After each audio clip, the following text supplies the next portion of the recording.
இயேசு உங்களை நேசிக்கிறார். இந்த நாள் வேதாகம தியானத்திற்கு உங்களை அன்புடன் அழைக்கிறேன். மனுஷன் தனிமையாயிருப்பது நல்லதல்ல, ஏற்ற துணையை அவனுக்கு உண்டாக்குவேன் என்றார். ஆதியாகமம் 2 அதிகாரம் 18 வசனம். திருமண வயதிற்கு வந்திருந்த வாலிபன் ஒருவன் தன் ஊரில் உள்ள குறிப்பிட்ட பெண் ஒருத்தியை திருமணம் செய்ய போகிறேன் என்ற தன் தீர்மானத்தை பெற்றோரிடம் அறிவித்தான். பெற்றோர் அவனுக்கு மறுமொழியாக, மகனே, நீ எப்படிப்பட்டவன் என்று எங்களுக்கு நன்றாக தெரியும். இந்த காரியத்தில் நாங்கள் அந்த பெண்ணை குறை சொல்லவில்லை. ஆனால் அந்த பெண் உன் வாழ்விற்கு பொருத்தமானவள் அல்ல. நீ நன்றாக சிந்தித்து தீர்மானித்துக் கொள் என்றார்கள். அதற்கு மகன், அம்மா, அப்பா, இது புதிய யுகம். நான் அவளை நன்றாக அறிந்திருக்கிறேன். அவளை அதிகமாக நேசிக்கிறேன். எங்களுக்கிடையில் எதுவும் வரப்போவதில்லை. என் மனதிற்கு ஏற்றவளும் பொருத்தமானவளும் அவளை என்று கூறி அவளை திருமணம் செய்து கொண்டான். 10 ஆண்டுகள் சென்ற பின் அந்த மகனானவன் ஒரு நாள் ராத்திரி நேரத்தில் மிக வேகமாக தன் பெற்றோரிடம் வந்து, நீங்கள் சொன்னது எல்லாம் மிகவும் சரிதான். அவள் எனக்கு ஏற்றவள் அல்ல. அவளை நான் விவாகரத்து செய்ய போகிறேன் என்று தன் காரணங்களை கூறினான். தகப்பன் தன் மகனை நோக்கி, 10 வருடங்களுக்கு முன் நாங்கள் உனக்கு சொன்ன ஆலோசனையை நீ அசட்டை செய்தாய். இப்போதாவது எங்கள் அறிவுரையை கேள். இப்பொழுது அவள் அந்த பெண் அல்ல. அவள் உன் மனைவி, உன் பிள்ளைகளின் தாயானவள். நீ கூறும் காரணங்கள் எதுவும் ஏற்புடையதல்ல.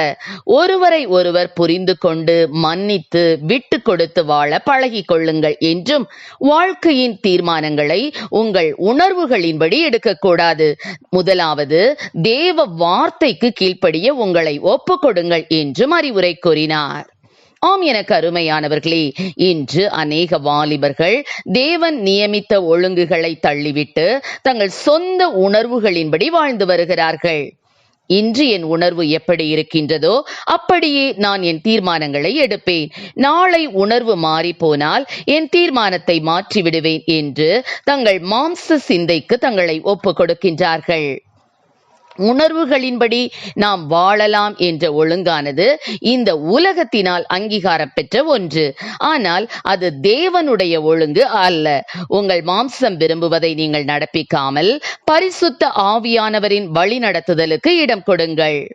ஆம் பிரியமானவர்களே, ஈசாக்குக்கு மணப்பெண் தேட போன ஆபிரகாமின் வேலைக்காரன் கர்த்தரிடம், கர்த்தாவே, நீர் ஈசாக்குக்கென்று ஏற்ற ஒரு வரனை தேர்ந்தெடுக்கும்படிக்கு ஒரு சில ஸ்திரீகளிடத்தில் என்னை நடத்தி செல்லும் என்று ஜெபிக்கவில்லை. அதற்கு பதிலாக அவன், கர்த்தாவே, நீர் ஈசாக்குக்கென்று நியமித்து தெரிந்து கொண்ட பெண்ணிற்கு நேராக என்னை நடத்தியருளும் என்றே ஜெபித்தான். தேவன் அவனுக்கு பதிலளித்த போது அவனால் உண்மையாகவே தேவன் தான் என்னை அழைத்து கொண்டு வந்தார் என்று சொல்ல முடிந்தது. ஆம், அவருடைய பிள்ளைகள் ஒவ்வொருவரை குறித்தும் தேவன் ஒரு திட்டத்தை வைத்துள்ளார். உங்களுக்கேற்ற மிகச்சிறந்த வாழ்க்கை துணையை தேர்ந்தெடுக்கும்படிக்கு உங்களை வழிநடத்துவதற்கு தேவனால் மாத்திரமே முடியும். தேவனுடைய மகிமைக்காகவும் நம்முடைய மிகப்பெரிய நன்மைக்காகவும் தேவன் தெரிந்தெடுத்து வைத்துள்ள நபரை கண்டுபிடித்து அவனை அல்லது அவளை மணப்பது மிக இன்றியமையாத ஒன்றாகும். மாம்ச சித்தத்திற்கு இடம் கொடாதிருங்கள். கர்த்தருடைய சமூகத்திலே திருமண காரியங்களுக்காக ஜெபியுங்கள். கர்த்தர் நம்மை ஆசீர்வதிப்பாராக. ஆமென். ஜெபம். எங்களை அதிகமாக நேசத்தோடு நடத்துகிற எங்கள் அன்பின் பரலோக பிதாவே, இந்த நாட்களிலும் கூட திருமணத்திற்காக காத்திருக்கிற பிள்ளைகளுக்காக உடைய சமூகத்தில் வருகிறோம் ஆண்டவரே. அப்பா, திருமண காரியத்திலே தங்களுடைய சுய இஷ்டத்தின்படி அல்ல ஆண்டவரே, தேவனுடைய சித்தத்திற்கு ஒப்பு கொடுத்து கர்த்தாவே ஸ்தோத்திரம் ஆண்டவரே. அப்பா, ஆவிக்குரிய பிள்ளைகளை ஆண்டவரே திருமணம் செய்யும் வரை காத்திருக்கக்கூடிய கிருபைகளை தேவனீர் அவர்களுக்கு கொடுப்பீராக ராஜா. ஏற்ற துணையை கர்த்தாவை ஏற்படுத்தி கொடுக்கிற தேவன் ஆண்டவரே ஸ்தோத்திர ராஜா. பிள்ளைகளுடைய வாழ்க்கையிலே நன்மையான காரியங்களை தேவனீர் செய்வீராக. இயேசுவின் நாமத்திலே ஜெபிக்கிறோம் நல்ல பிதாவே. ஆமென்.